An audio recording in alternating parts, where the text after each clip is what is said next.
what up, YouTube? It's your boy Doitall, man, and you riding along with me today. As you can see, I'm back with another video. I don't even know what the title of this video gonna be about. I'm just getting up early in the morning, about to get ready to start my day and move along. So,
I delivered my load from this morning,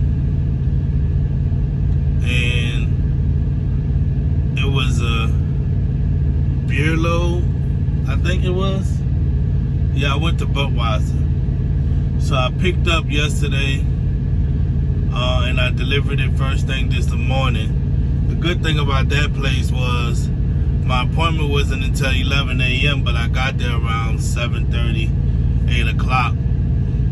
They had one other prime driver in the seat in the door, and they told me as soon as he finished, go ahead and get in the door. So I got in there, sent the message.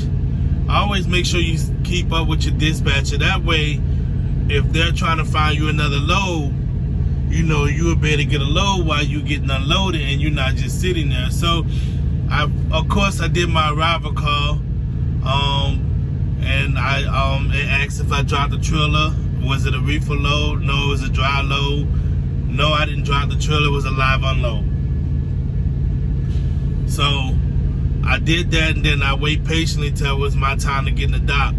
Now my appointment not until 11 o'clock. They had my timer of availability was at 1300. Just in case if they take more than 2 hours to get you unloaded. So I went ahead and got in the door around 9 o'clock. I hit my macro 2, I think it is, or 3, backing it to a door, and I put that I back into the door, and then they asked about how long you think it's gonna take for them to unload you. I put an hour and a half, just to give them enough time to take it off, because the guy said he was gonna start on it right away. And the cool thing about that was, as I backed up into the door, I put about 10:25 I'll be ready to roll. At 10:22 I got a load picking up, and it's supposed to be a pickup and drop off on both ends, a drop and hook pretty much. So I got to the 01, which that's where I'm at right now. I don't want to say exactly where I'm at because I'm uploading this video right away. So I got here, and I went checked in. They said, well, you gonna just keep the trailer you have. I'm like, wait, what? So you mean tell me the load not ready? I only got 2 hours on my clock. So I'm like, I was hoping to pick up and hurry up and shoot over to a truck stop so I can shut down for the night. Now you're telling me that I have to wait to get loaded. Now I see them bringing all these trailers and putting them in the door that's not hooked up to a truck. This is one thing I hate about shippers and receivers. If I'm becoming a live load and there's supposed to be a drop and hook, and you see that this truck is here waiting and there's nobody else waiting for those trailers that they're loading, why not get your live load out the way? And then I told them I only have 2 hours. Is it okay if I sleep on the property? They're like, no overnight parking. So now, not only I gotta wait to get loaded, now I'm forced off the property after getting loaded, which is okay. I prefer it that way anyway, but you can't tell somebody you have to wait to get loaded when it was supposed to be a drop and hook. Then tell them they forced to leave the property. It's like, you want me to sit here and wait for the load, but yet, as soon as you hand me my paper, oops, you gotta go. I can understand they gotta make room for everybody else who gotta come pick up their load and stuff like that. This place is not actually big, but it's cool. It makes a lot of money. It's a chicken plant. That's why I'm at a chicken plant. I'm not telling you which chicken plant, but I'm at a chicken plant. Now, so, I'm here to pick up the little bitty chickens. Anyhow, so, and I'm taking it to a state that's cool, should I say. It's cold as hell. It pays a lot of money, which is good. I like loads that pays a lot of money. And it's a drop. So as soon as I get it there, can I do it tomorrow? Can I do it Friday? Guess what? I'm going to have it there tomorrow, regardless of whatever time they have me loaded. I'm getting on the road, hauling ass, dropping it off. There ain't that many miles. So, but I want to talk about this training, because as trainers, we have opinions as well as students who coming in and they have opinions. Now, when I first started 2 years ago here at Prime, I was told that the students had to drive 50,000 miles. To me, I think that's great. I actually like the fact that they had to drive 50,000 miles. Then they offer 2 drivers to come off the trailer truck at 30,000 miles and run teams together in a brand new Peterbilt that they was testing out, because they had a lot of features on that truck and they didn't want to give it to a lease driver, so they was testing them out with company drivers as a team to see the new features that they put on there will actually hold up, so that way they can add them to the rest of their fleet. Now, they had driver was all for it. 2 people came together. They only last about a month or so. They realized they didn't get along. They got off the truck. Some actually still running together after being put on the truck together. You know, they actually make it work. Now, here's my thing. After they done that, they changed it to 30,000 miles. A lot of drivers got excited, like, oh, okay, cool. 30,000 miles, that's about a month and a half, depends on how hard you run. It's okay for drivers to say, oh, I can't wait to get my miles done. One thing I dislike is when drivers only counting miles.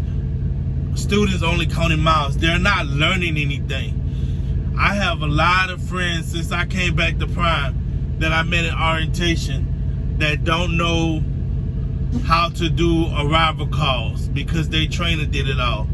They don't know how to do a split log. Their trainer never taught them. They don't know how to register a comm check. Their trainer never taught them. But y'all saying that y'all supposed to be teaching these drivers how to do these things, and you're not teaching them. If you see in this video as a trainer, you have to break it down step by step. You even should go as far as in what they should be looking for once they get into their truck. You should be telling them about the list that Success Lease give them, that they need to go over their order list that Success Lease give them after they sign a lease on their truck. It needs to make sure that they understand when you sign your lease, their contract starts. They're not telling these drivers that. They're just saying, oh, you make more money as a lease driver and you're not forced dispatch as a lease driver. And then they're not learning anything.